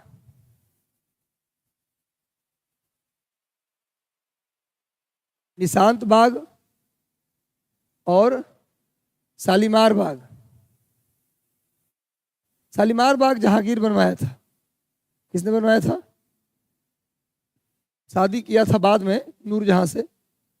नूरजहां शादी किया तो नूरजहां उसको पति नहीं मानती थी, जबरदस्ती शादी किया था दबाव में आकर। तो पत्नी को खुश करने के लिए बोला कि एक गुलाब देने से नहीं बात बन रही है जी, पूरा गार्डन ही बनवा देते हैं। नहीं, तो जहांगीर ने नूरजहां के लिए पूरा गार्डन ही बनवा दिया। यही शालीमार बाग है जिसको नूरजहां के लिए स्पेशली बनवाया गया था। ये सही बात है, ऐसे ही मैं बात बना रहा हूँ। स्पेशली बनवाया गया था जहांगीर के द्वारा शालीमार बाग। और निशांत बाग कौन बनवाया? ये बनवाया था ये नूरजहां के भाई असफ खान। नूरजहां के भाई था असफ खान, जिसकी बेटी थी आरजुमंद बानो बेगम, यानी मुमताज महल। यानी कि नूरजहां की भतीजी थी कौन? मुमताज महल, जिसका विवाह जहांगीर के बेटे शाहजहां से हुआ। यानी बुआ से कौन विवाह किया? जहांगीर। अब भतीजी से कौन विवाह किया? शाहजहां, उसका बेटा। बाप ने विवाह किया भतीजी से, बुआ से, और बेटे ने विवाह किया भतीजी से। तो गुरु असफ खान ने उसको बनवाया था अपने मॉर्निंग वॉक के लिए। शुगर बढ़ गया था, ब्लड प्रेशर बढ़ गया था, इस वजह से बनवाया था। लेकिन बहुत खूबसूरत बाग था निशांत बाग, इसीलिए शाहजहां ने दबाव डाला कि दहेज में हमको दे दीजिए। अब देने को तैयार नहीं था। दोनों पति पत्नी पता नहीं क्या प्लान बनाए। ये मुमताज महल भी प्लान बनाई। और नहीं होता कि पिताजी के नाम से 5 अपार्टमेंट है पटना में, 4 भाई हैं, तो 5वां अपार्टमेंट बाबूजी क्या करेंगे? हम ही को दे दीजिए दहेज में। पत्नी को कहा गया कि एक्टिंग करो तुम जाके, कि हमको बताइए, प्रताड़ित करते हैं रोज दहेज के लिए। तो पिताजी बोलेंगे चलो केस कर देते हैं। अरे केस मत कीजिए, देने में क्या लग रहा है आपको, एक अपार्टमेंट दे दीजिए। तो दे दिया। तो वही बात होता है, कभी कभी दामाद भी जो होते हैं ना, वो बेटी को कॉन्फिडेंस में लेकर के ससुर से बहुत कुछ हटवा लेता है। नहीं, तो चलो भैया, निशांत बाग बाद में असफ खान ने किसको दे दिया था? शाहजहां को। यही पूरी कहानी है। थोड़ा सा कहानी टाइप के पढ़िएगा तो हमेशा याद रहेगा। अब बहुत आसान है, इतिहास पढ़ना तो इतना आसान है ना। अब मुझे सबसे ज़्यादा इंटरेस्टिंग लगता है मेडिवल हिस्ट्री। मध्यकालीन इतिहास इतना इंटरेस्टिंग है कि आपको हम क्या कहें, मज़ा आ जाएगा पढ़ के आपको। इन पढ़ने का तरीका से पढ़िएगा तब। चलिए दूसरा लिखिए, श्रीनगर के बाद लिखो गुलमर्ग। श्रीनगर के बाद लिखो गुलमर्ग। अगला हिल स्टेशन लिखो गुलमर्ग। गुलमर्ग, उसके बाद लिखो, सब जम्मू कश्मीर में, उत्तराखंड में नहीं कर देना, उत्तराखंड में मत कर देना गुरु। गुलमर्ग, उसके बाद लिखो सोनमर्ग, उसके बाद लिखो टनमर्ग। ये सब मर्ग घास के मैदान जो है ना, उसी में तीनों है, गुलमर्ग, सोनमर्ग, टनमर्ग। एक ही जगह पे है, जाइएगा तो तुरंत तुरंत घूम लीजिएगा तीनों जगह। इसके बाद लिखो अनंतनाग, अनंतनाग। उसके बाद लिखो पहलगाम, अनंतनाग के बाद लिखो पहल। अमरनाथ यात्रा पे जाओगे ना तो रास्ते में मिलेगा पहलगाम। अमरनाथ बर्फानी बाबा नाम सुने हैं ना, हर साल बर्फ से शिवलिंग बन जाता है, वहां लोग जाते हैं पहलगाम होकर के। गुलमर्ग, मैंने पूछा जाए जम्मू कश्मीर के स्टेशन के नाम तो श्रीनगर, गुलमर्ग, सोनमर्ग, टनमर्ग, अनंतनाग, पहलगाम। इन सब के बारे में कोई विशेष बात नहीं है। चलिए हो गया। अब आइए, चलिए बहुत देर रुकिए मत, जम्मू कश्मीर में माहौल खराब है, कभी भी बम कहीं से आ सकता है। जल्दी से बस में बैठिए, भागिए, चलिए। कहाँ? हिमाचल प्रदेश। अब हेडिंग डालिए हिमाचल प्रदेश का हिल स्टेशन। हिमाचल प्रदेश का कुछ ज्ञान बढ़ रहा है जी? अरे बोलो एक बार जोर से। अरे कुछ नॉलेज बढ़ रहा है कि नहीं बढ़ रहा है? बढ़ रहा है। हिमाचल प्रदेश में शिमला, हिमाचल प्रदेश में आइए शिमला। शिमला में एक जगह है कुफरी। शिमला में एक जगह कौन सा है? जैसे पटना में ना किदवईपुरी है, इनकम टैक्स गोलंबर है, वैसे शिमला के अंदर ही एक जगह है कुफरी। कुफरी, शिमला में कुफरी है। तो शिमला में क्या है जी? केंद्रीय आलू अनुसंधान संस्थान, सेंट्रल पोटैटो रिसर्च इंस्टीट्यूट। केंद्रीय आलू शिमला में क्या है? केंद्रीय आलू अनुसंधान संस्थान। देख लो भैया, केंद्रीय आलू अनुसंधान संस्थान, central potato research institute, CPRI, central potato research institute कहाँ है? क्वेश्चन कई बार आता है। केंद्रीय आलू अनुसंधान संस्थान कहाँ है गुरु? तो यह है कुफरी में, शिमला। शिमला में, शिमला भी आंसर आएगा। ऑप्शन में शिमला है तो शिमला लगाइए, कुफरी है तो कुफरी लगाइए। तो गुरु केंद्रीय आलू अनुसंधान संस्थान कहाँ है? शिमला। केंद्रीय आलू अनुसंधान संस्थान कहाँ है? Shimla. Central potato research institute कहाँ है? शिमला। उस शिमला राजधानी भी है। हिमाचल प्रदेश की राजधानी कहाँ है जी? हिमाचल प्रदेश का कैपिटल शिमला। और मैं आपको बता दूं कि इतिहास में एक व्यक्ति है एओ ह्यूम। ए ओ ह्यूम, जिनको फाउंडर ऑफ कांग्रेस कहा जाता है, कांग्रेस के संस्थापक है ए ओ ह्यूम, इनको शिमला के सन्यासी कहा जाता था, हर्मिट ऑफ शिमला। सन्यासी को अंग्रेजी में क्या बोलते हैं? Hermit. Hermit of Shimla question आता है, किसे बोलते थे? शिमला के सन्यासी किसको बोलते थे? ए ओ ह्यूम को। Founder of Congress A O Hume को शिमला का सन्यासी भी कहा जाता था। अच्छा, शिमला को लॉर्ड डलहौजी ने क्या बनाया था? ग्रीष्मकालीन राजधानी। शिमला को लॉर्ड डलहौजी ने क्या बनवाया था? ग्रीष्मकालीन राजधानी। Lord Dalhousie established summer capital in Shimla. Lord Dalhousie was established summer capital in Shimla. Lord Dalhousie ने शिमला को ग्रीष्मकालीन राजधानी बनाया था। और शिमला के सन्यासी ए ओ ह्यूम को कहते हैं। अगर याद है तो ठीक, नहीं तो कोई बात नहीं, लिख लीजिए। Lord Dalhousie was established summer capital in Shimla. Lord Dalhousie ने शिमला को ग्रीष्मकालीन राजधानी बनाया था। Lord Dalhousie was established summer capital in Shimla. Lord Dalhousie ने शिमला को ग्रीष्मकालीन राजधानी बनाया था तथा शिमला के सन्यासी ए ओ ह्यूम को कहा जाता है। शिमला के सन्यासी किसको कहते हैं? ए ओ ह्यूम को कहते हैं। क्यों कहते हैं? मन में चल रहा होगा विचार, क्यों कहते हैं भाई, क्या मतलब है ये सन्यासी या संत? एक्चुअली अब इतिहास के मैटर, इतिहास में जाने, लेकिन फिर भी बता देते हैं। वो शिमला जाया करता था वो, और जब कांग्रेस की स्थापना होना था तो उसने झूठ मूठ का एक कहानी गढ़ा कि हम शिमला गए थे हिमालय में, वहाँ लाखों साल से तपस्या करते हुए कुछ संत मिले। झूठ बोल रहा था। उन्होंने कहा कि बेटा, अगर जितने भी अलग अलग पार्टी बन रहा है भारत में तुम्हारे खिलाफ, उस सब दल को बोलो कि एक होकर के एक पार्टी बना ले, नहीं तो भारत का विनाश तय है। जाना कि भैया भारत के लोग साधु संत के बात पे ज्यादा भरोसा करते हैं, इसलिए कहानी बनाएंगे तो लोग सब पार्टी को मिलाकर एक सिंगल पार्टी कांग्रेस बना लेगा, इसलिए कहानी गढ़ा। तो लोगों ने कहा कि शिमला के सन्यासी हैं। हो गया शिमला के सन्यासी। पूरी एक चैप्टर है बिपिन चंद्रा का, पढ़िएगा, आधुनिक भारत के इतिहास, उनकी अपनी किताब, उसमें पूरा ही चैप्टर दे दिया शिमला के सन्यासी पे 5 पन्ना। क्या कौन बुक पढ़ना? पिछले क्लास में बताया तो था, अब नहीं आए थे क्या? यही दिक्कत है ना, लिखवा दिए, फोटो खींच लीजिएगा। काहे एब्सेंट हो गए थे?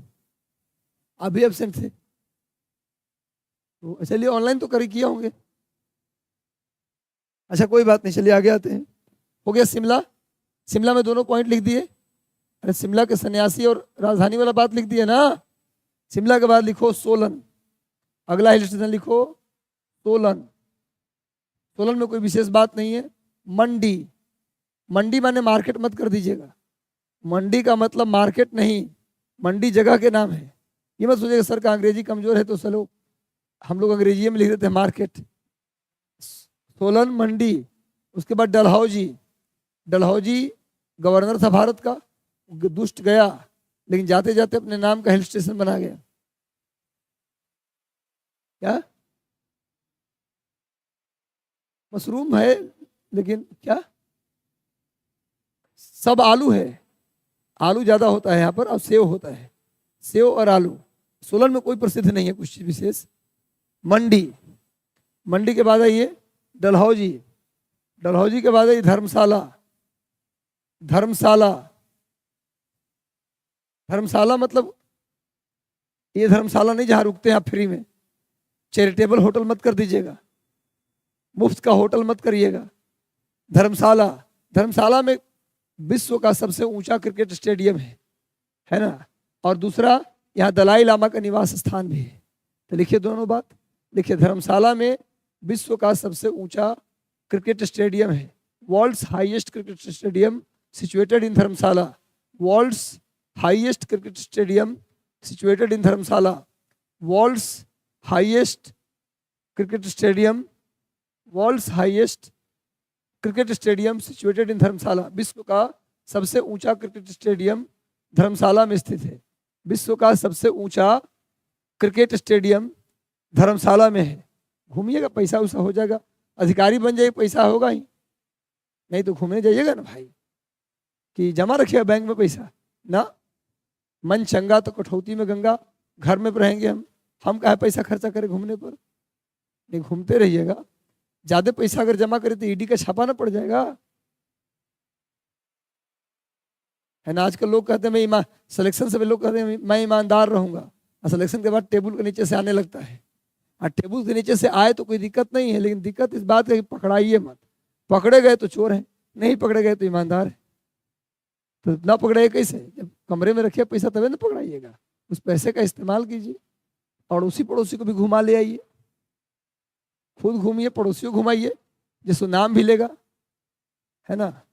रमेश जी अपना बच्चा को भेज दीजिए, शिमला जा रहे हैं, घुमा के ले आएंगे इसको भी, है ना जी। ऐसे कि केवल अपने बच्चे घूम रहे हैं। लेकिन घूस क्यों लीजिएगा? क्या जरूरत है? इतना पैसा मिलेगा 80,000 90,000 महीना, उतना में काम नहीं चलेगा? आराम से चल जाएगा। फिर भी हाई पैसा क्यों? चलिए क्या लिखे? धर्मशाला में विश्व का सबसे ऊंचा क्रिकेट स्टेडियम है और दलाई लामा का निवास स्थान है। एडॉप्टेड हाउस है, मतलब कि रहने वाले थे तिब्बत के, लेकिन चीन के डर से भाग के इंडिया में रहते हैं। दलाई लामा। दलाई लामा कौन है? बौद्ध धर्म के धर्म गुरु। दलाई लामा कोई नाम नहीं है, दलाई लामा पोस्ट है। जो व्यक्ति बनेगा बौद्ध धर्म में धर्म गुरु, उसको क्या बोल देंगे? दलाई लामा। तो दलाई लामा का निवास स्थान लिख दिए, adopted house of Dalai Lama. कहाँ है गुरु? धर्मशाला। अब आई धर्मशाला के बाद कसौल। कसौल या कसौली दोनों बोलते हैं, कसौल। धर्मशाला के बाद आइए कसौल, उसके बाद आइए कुल्लू। कुल्लू नाम सुना है? मनाली। एक के साथ मत कर दीजिएगा, बिहार के लोगों की आदत है कुल्लू के साथ मनाली बोलने का। कहाँ गए जी? तो कुल्लू मनाली। कुल्लू अलग है, मनाली अलग है। उसके बाद लिखिए चंबा। कुल्लू मनाली के बाद लिखिए चंबा। चंबा में एक झील है, खजियार, खजियार झील।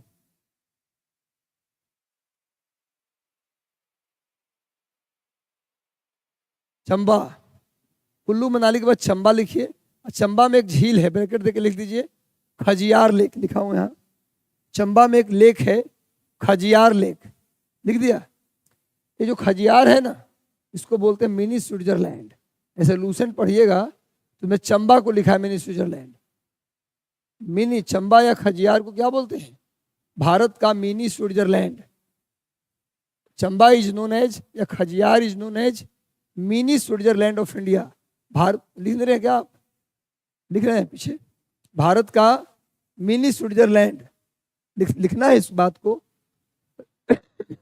भारत का मिनी स्विट्जरलैंड किसको बोलते हैं? खजियार को। पूरे चंबा को नहीं, खजियार को। क्यों? एक्चुअली हम भी जानते थे कि चंबा को बोलते हैं मिनी स्विट्जरलैंड, लेकिन हम पहले कोचिंग थी, हिमाचल प्रदेश के लोगों की कोचिंग थी दिल्ली में, लक्ष्मी नगर, गुड़गांव और मुखर्जी नगर में चलता था कोचिंग। हम वहाँ पढ़ाते थे। तो कोचिंग के मालिक सब थे हिमाचली और टीचर सब बिहारी। कोचिंग जिसका था वो हिमाचली। कोचिंग में मैनेजर से लेके, नौकर से लेके, बैरा से लेके सब टोटल हिमाचली। पढ़ाने वाला बिहारी। तो हम पढ़ाते थे ज्योग्राफी। तो गुड़गांव सेंटर पे एक लड़का था मलकीत, मलकीत नाम है, अभी तो बॉम्बे चला गया वो। मलकीत वो चंबा का ही रहने वाला, स्पेशल उसका गाँव था चंबा में। तो हम पढ़ाते थे अंदर कि मिनी स्विट्जरलैंड चंबा को कहते हैं। तो जैसे ही पढ़ा के निकले, सर आपको कितनी बार बोला हूँ कि चंबा को नहीं बोलते मिनी स्विट्जरलैंड, खजियार मेरा, इसी झील के किनारे मेरा गांव है, मिनी स्विट्जरलैंड में मेरा गांव है, मेरे गांव का अपमान का है आप करते हैं बार बार। चंबा को पूरे को नहीं बोलते, खजियार को बोलते हैं मिनी स्विट्जरलैंड। बार बार 10 बार हमको टोका। आज के उसके बाद हमको याद हो गया जी, खजियार को बोलते हैं। हिमाचली लेकिन अच्छे लोग होते हैं, अभी भी वो लोग संपर्क टूटा है, लेकिन बात बंद नहीं करता है। साल 2 साल में 2 साल में 1 बार कॉल दौड़ा देता है। और जब दौड़ाता है तो बोलता है सर आने का खर्च अपना लगा लो, यहाँ आने के बाद रहना घूमना सब हमारा पैसे से रहेगा, पर आ जाओ एक बार कम से कम हिमाचल भी। पर हम कभी नहीं गए हिमाचल प्रदेश, आज तक नहीं गए हिमाचल, कभी नहीं गए। लोग हमेशा बुलाता है कि आ जाओ। तो हो गया ये खजियार। पढ़ाने का फायदा रहता है, आप जहाँ जहाँ के बच्चों को पढ़ाते हैं वहाँ वहाँ आपको, और वहाँ वहाँ के बच्चे अगर सेलेक्ट हो गए अपने अपने स्टेट में तो और फायदा है, आपको सर्किट हाउस में रहने का जगह मिलेगा। नहीं, आप लोग अधिकारी बनिएगा तो गुरु जी का व्यवस्था रहेगा ना भाई। अरे अधिकारी बनिएगा जिस शहर में रहिएगा, वहाँ फ़ोन करेंगे तो व्यवस्था अपना रहेगा ना। ऐसा कि सर अभी यहाँ है नहीं, बाद में देख लीजिए आप कहीं। हो गया, ये हो गया हमारा हिमाचल। उत्तराखंड चलते हैं, बहुत देर रुक गए हैं। उत्तराखंड में लिखिए सबसे पहला मसूरी। मसूरी जहाँ जाने का सपना आपका है, नहीं लबासना, आईएएस बनने के बाद कहाँ जाते हैं आप? ट्रेनिंग करने कहाँ जाते हैं? मसूरी में। और आईएएस में ही नहीं, जितने भी यूपीएससी से सिलेक्ट जितने लोग हैं सबको 2-3 महीने के लिए मसूरी जाना पड़ता है। पता है आपको ये बात? आईएएस की पूरी ट्रेनिंग मसूरी में होती है। बाकी आईपीएस आईआरएस जितने भी लोग सिलेक्ट होते हैं सबको 2-3 महीने के लिए मसूरी में रहना पड़ता है, ये नियम है। तो आप यूपीएससी क्वालिफाई करते हैं तो अब मसूरी में आपकी ट्रेनिंग होती है।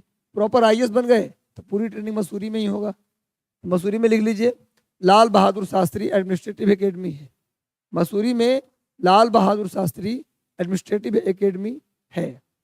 Lal Bahadur Shastri administrative academy situated in Mussoorie.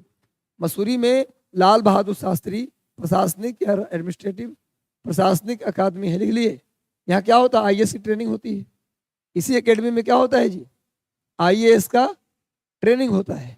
और यहाँ कैंपटी फॉल है, काम्पटी फॉल, काम्पटी फॉल है। पता है आपको? वहाँ दावत भी होती है। मसूरी में हर दिन चलता है दावत, बड़ी बड़ी कंपनियों का, रिलायंस, टाटा, बड़ी बड़ी कंपनी दावत देती, रोज बढ़िया बढ़िया खाना खाने को मिलता है वहाँ। नहीं, राजा वाला लाइफ आपका हो जाता है। 8-10 महीने में आप क्या बन जाते हैं? किंग। फिर आप सामान्य नहीं रह जाते, विशेष हो जाते हैं। आपको इस तरीके से बनाया जाता है कि आप थोड़ा आम लोगों से अलग हो जाए। पर ये गलत है। आम लोगों से, सिविल सर्वेंट नाम है, आम लोगों से जुड़ जाए, ऐसा होना चाहिए। कैंपटी फॉल पूछा जाए, कैंपटी फॉल मसूरी जाएंगे तो क्या देख के आएंगे? कैंपटी फॉल। मसूरी के बाद आइए रानी खेत। रानी खेत का नाम सुना है? रानी खेत, रानी खेत एक बीमारी भी है, पता है आपको? ये मुर्गियों में होने वाली बीमारी है। मुर्गी में वायरस से एक बीमारी होती है। मुर्गी में वायरस से एक क्वेश्चन कई बार आ चुका है एग्जाम में। मुर्गी में वायरस होने वाली बीमारी का नाम क्या है? रानी खेत। पर इसका ये मत सोचिए कि रानी खेत की मुर्गी को बीमारी लगता होगा। ये संजोग है कि दोनों का नाम सेम है। रानी खेत से उस बीमारी का कोई संबंध नहीं है। रानी खेत बीमारी का नाम है, वो अलग है। रानी खेत के बाद कोई फेमस जगह, मतलब घूमने का जगह स्थान है, कोई फेमस चीज नहीं है। अल्मोड़ा, अल्मोड़ा, अल्मोड़ा, अल्मोड़ा जो है ना, वहाँ प्रकृति के सुकुमार कवि सुमित्रानंदन पंत का जन्म हुआ था। नाम सुना है सुमित्रानंदन पंत का? सुमित्रानंदन पंत महिला थे पुरुष? सुमित्रानंदन पंत क्या थे? पुरुष थे। एलू कंफ्यूज है सुमित्रा नाम से। सुमित्रानंदन, नंदन माने लड़का होता, नंदनी नहीं। सुमित्रानंदन पंत कौन है? सुमित्रानंदन पंत एक प्रकृति के सुकुमार कवि, छायावादी कवि, छायावाद का स्तंभ है। इनका जन्म अल्मोड़ा में हुआ था, जान जाइए केवल। अल्मोड़ा के बाद लिखिए चमोली। चमोली का नाम तो सुना होगा। चमोली में फूलों की घाटी है, बहुत फेमस। इसको यूनेस्को में भी शामिल किया हुआ है। चमोली के फूलों की घाटी को यूनेस्को के वर्ल्ड हेरिटेज साइट में भी शामिल किया हुआ है। लिख लीजिए चमोली, देखिए ब्रैकेट देके, यहाँ फूलों की घाटी है, वैली ऑफ फ्लावर, यहाँ पर फूलों की घाटी है। चमोली में क्या है जी? Valley of flower. चमोली के बाद लिखिए, चमोली में फूलों की घाटी है, चमोली। उसके बाद लिखिए नैनीताल। नाम सुना है? नैनीताल, तालों में ताल, नैनीताल। यहाँ कई सारे ताल हैं। नैनीताल, नकुचिया ताल, खुरपा ताल, देवताल, भीमताल, तल्लीताल, मल्लीताल। टोटल 7 ताल है। टोटल 7 को ताल है, 7 ताल है टोटल। उसमें नाम सुनिए, नैनीताल, नकुचिया ताल, खुरपा ताल, देवताल, भीमताल, तल्लीताल, मल्लीताल। फिर से सुन लो, नैनीताल, नकुचिया ताल, खुरपा ताल, देवताल, भीमताल, तल्लीताल, मल्लीताल। लिखने की जरूरत नहीं है। इस जितने भी ताल मैंने बोला, इसमें इन तालों में, इन 7 ताल में सबसे बड़ा ताल कौन है? भीमताल। भीम ऐसे जानते हैं? भीम मतलब चौड़ा लंबा। सबसे बड़ा ताल कौन है? भीमताल।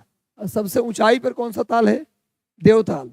देवता ऊपर रहते हैं, देवता हमेशा ऊपर है। याद रखने का तरीका बता रहा हूँ। देवता हमेशा ऊपर रहते थे। सबसे ऊंचा देवताल, सबसे बड़ा भीमताल, और सबसे गहरी नैनीताल। नहीं, जहां नजर आवी रवि वहां जाए कवि।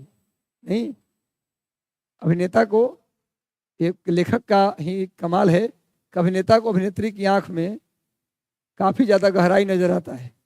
नहीं तो नैन मतलब क्या होता है? आंख। तो सबसे गहरी नैनीताल, ये ट्रिक बताया, इसमें कुछ विशेष बात नहीं सोचना है। नैनीताल सबसे गहरी, सबसे ऊंची देवताल और सबसे बड़ा Bhimtal.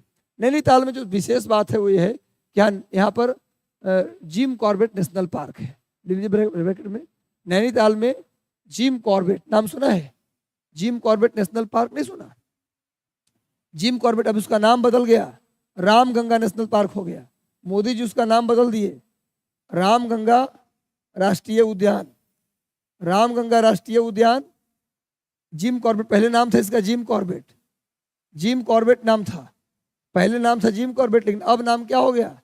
Ramganga national park.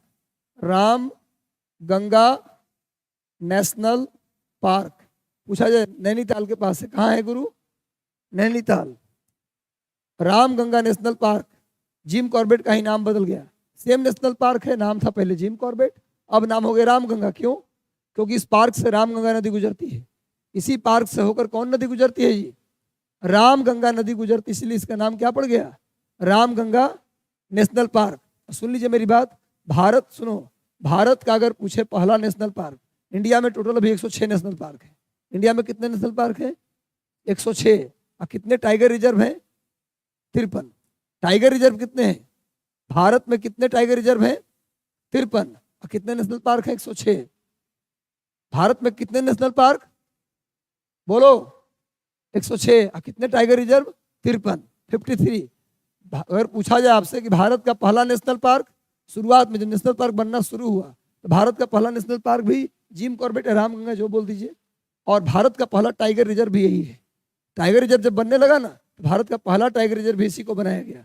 Jim Corbett national park भी है, टाइगर रिजर्व भी है। Jim Corbett tiger reserve Bharat का पहला टाइगर रिजर्व, और जिम कॉर्बेट नेशनल पार्क भी भारत का पहला नेशनल पार्क, जिसका नाम बदल के अब क्या कर दिया गया? रामगंगा।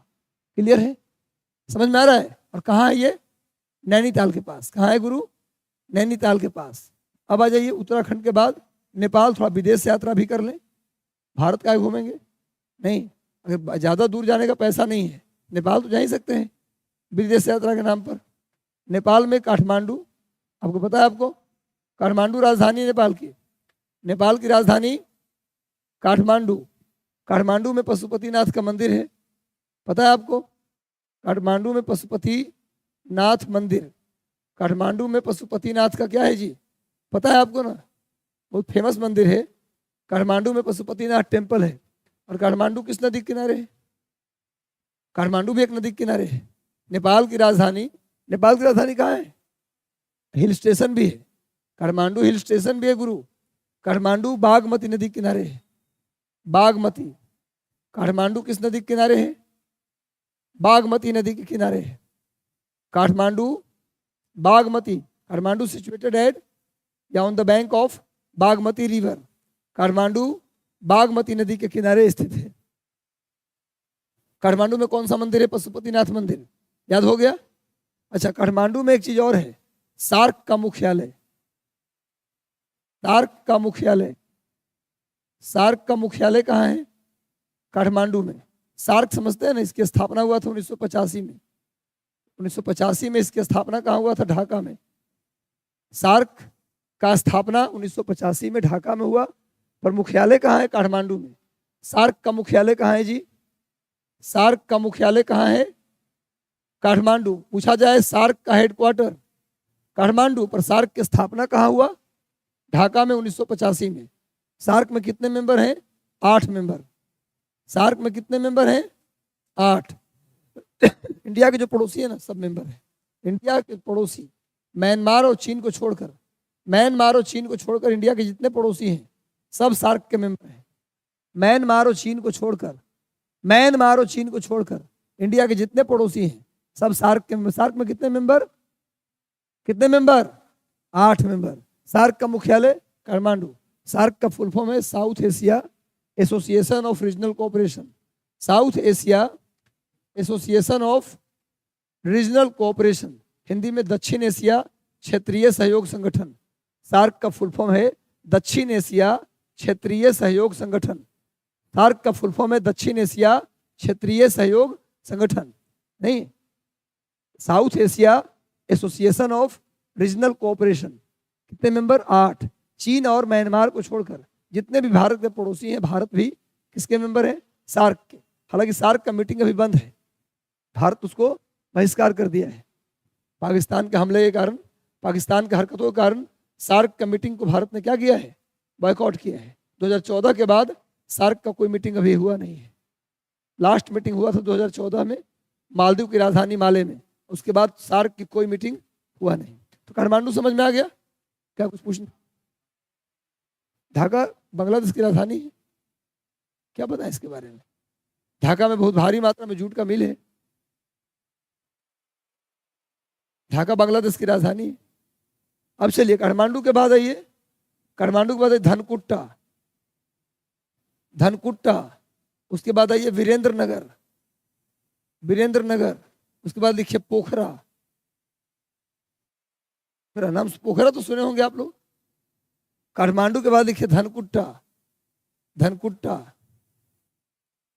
धनकुट्टा के बाद लिखिए वीरेंद्र नगर, काठमांडू के बाद लिखिए धनकुट्टा, धनकुट्टा के बाद लिखिए वीरेंद्र नगर, वीरेंद्र नगर, और अंतिम में लिखिए पोखरा, अंतिम में लिखिए पोखरा। पता है आपको पूरे नेपाल का सबसे खूबसूरत जगह कौन सा है?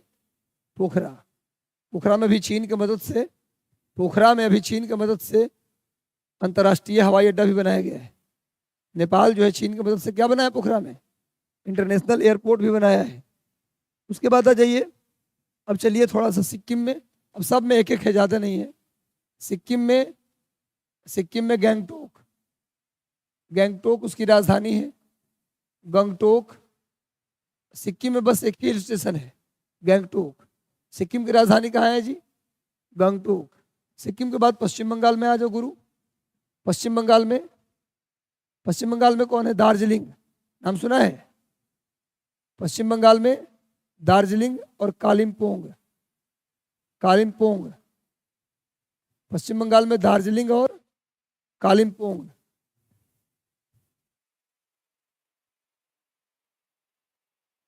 दार्जिलिंग और कालिम्पोंग। दार्जिलिंग जानते हैं आप, चाय के लिए फेमस है। दार्जिलिंग और कालिम्पोंग दोनों किसके लिए फेमस है? चाय के लिए। एकदम सुगंधित चाय होता है, एक विशेष प्रकार का चाय होता है यहाँ जो सुगंधित होता है। अब आइए भूटान में, भूटान की राजधानी थिम्पू, बस एक ही, थिम्पू। के बाद लिखिए अरुणाचल प्रदेश में ईटानगर राजधानी, ईटानगर और तवांग। तवांग में बौद्ध मठ है। तवांग में क्या है? फेमस बौद्ध मठ है। भूटान में थिम्पू, भूटान की राजधानी, भूटान की राजधानी कहाँ है जी? थिम्पू। अरुणाचल प्रदेश में ईटानगर, अरुणाचल प्रदेश में ईटानगर, तवांग। तवांग में क्या है? बौद्ध मठ है फेमस अरुणाचल प्रदेश में। बस ये हमारा मिडिल हिमालय कंप्लीट हुआ, टाइम भी समाप्त हो चुका है। कैसा लगा क्लास आज का भाई? समझ में आया? कोई बताइएगा भी, नए बच्चे समझ में आया? बोलना भी है कि समझ में आया। कैसा लगा क्लास? चलिए, हाँ यही बुक बताए थे, हम पहचान गए इसको, सारे चैप्टर पढ़ लेंगे। हाँ इतनी पतली किताब है, और क्या करना है? इतना पतला किताब में भी चैप्टर ठीक करवाइएगा। साइंस क्लास को 5 मिनट का ब्रेक ले लीजिए, ठीक है? क्वेश्चन चेक करा दीजिएगा लास्ट में, है ना? क्लास खत्म हो जाएगी।